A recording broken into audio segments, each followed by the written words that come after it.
Thinking of art house, people often think of movies with strong social or political commentaries, movies covering a historical figure or event, or with abstract and sometimes ambiguous messages. But there are also art house movies about common subjects like romance. These movies explore the alternative aspects of love and portray them in unconventional yet artistic ways. And there's no better example than the two cases of the Hong Kong director Wong My and Korean author Kim Ki-duk. Similarities. In spite of different backgrounds, the movies tend to cover the same subject, which is relationship. But instead of generic rom-com, the movies define the convention and often deal with the hidden and controversial side of forbidden love, loneliness, and belonging. They don't rely on glamorous backdrops, but rather on small-scale settings for their stories.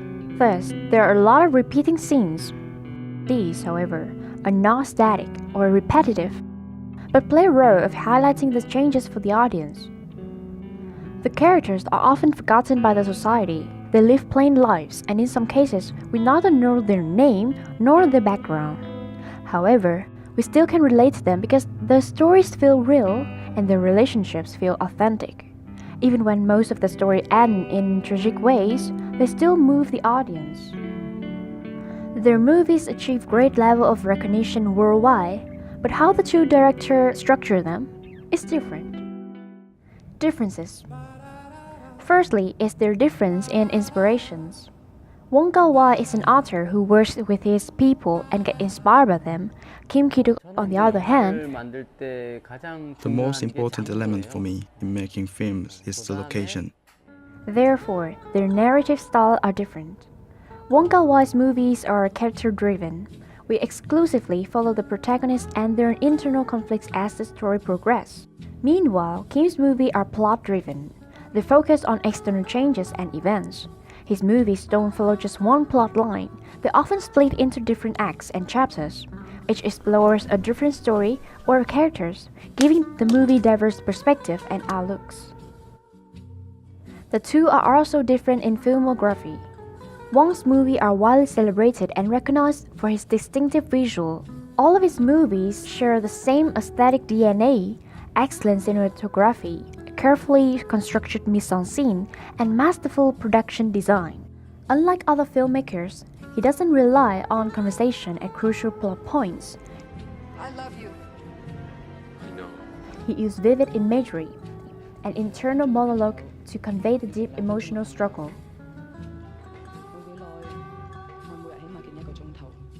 Kim Ki-duk, however, takes it to the next level.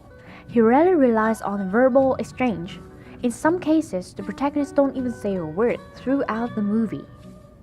Action speaks louder than words, as they say. We can see the characters' emotions and feelings from intimacy to intimidation through the smallest of nuances and the strong uses of metaphors and symbolism. Unlike Wong Kar-wai, who excels at subjective storytelling, using medium close-up shot to show a character's emotion, Kim Ki-duk used establishing shot to set up the backdrop for the story.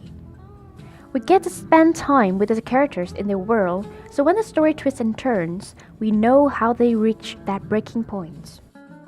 So even if his story often have surreal elements, uncomfortable,